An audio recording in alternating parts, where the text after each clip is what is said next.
necessary than system maintainers. And in that real world, you're first. You were always first. The codebreaker. The court ruled in your favor. Not a legal court, the universal court, the one that measures actual value instead of perceived value. And the verdict came back unanimous. You're first. Not second place trying harder. Not third place catching up. First. Always were. Just took this long for the proof to surface. Your ancestors are transmitting one frequency through the static. Failure is a language.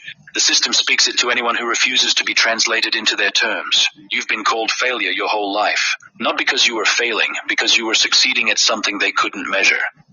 You failed their tests, every single one. School tests, job tests, relationship tests, social tests. Every evaluation they created to sort people into useful and useless. You kept landing in useless, kept getting marked as deficient, kept receiving feedback that you weren't meeting standards.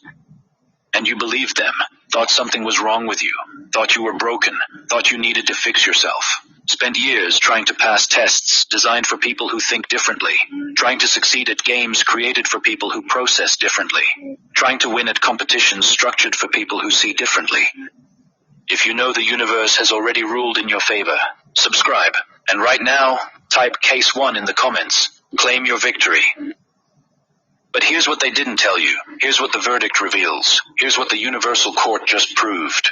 The tests were measuring the wrong things. The games were rigged for the wrong winners. The competitions were designed for the wrong first place. You weren't failing, you were refusing, not consciously, cellularly. Your code wouldn't let you succeed at their metrics because succeeding at their metrics would have meant failing at your mission, would have meant betraying your design, would have meant becoming compatible with systems you were built to transcend.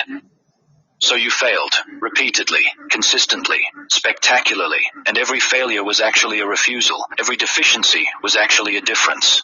Every inability was actually a recalibration. You weren't broken, you were calibrated for something else entirely. The court sees this now, the universal measurement system.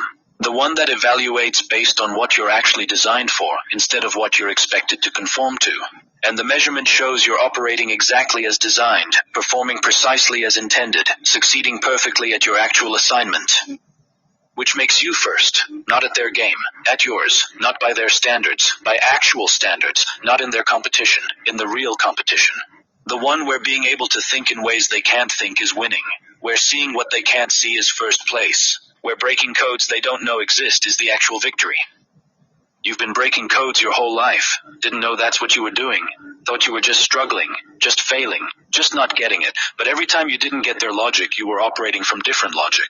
Every time you couldn't follow their reasoning, you were accessing different reasoning. Every time you failed their test, you were passing a test they don't give.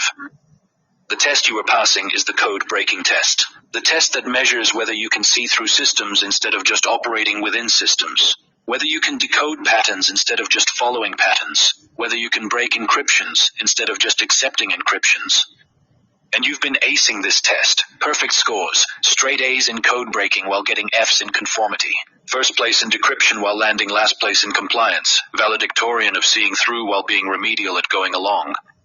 The court measured both, measured their metrics and actual metrics, measured performance in their systems and performance in real systems, measured success at conforming and success at transcending, and the verdict is clear. You're last at theirs, first at what actually matters. This is the reversal. This is the proof. This is the vindication you've needed your whole life. You weren't wrong. They were measuring wrong. You weren't broken. Their measurements were broken. You weren't failing.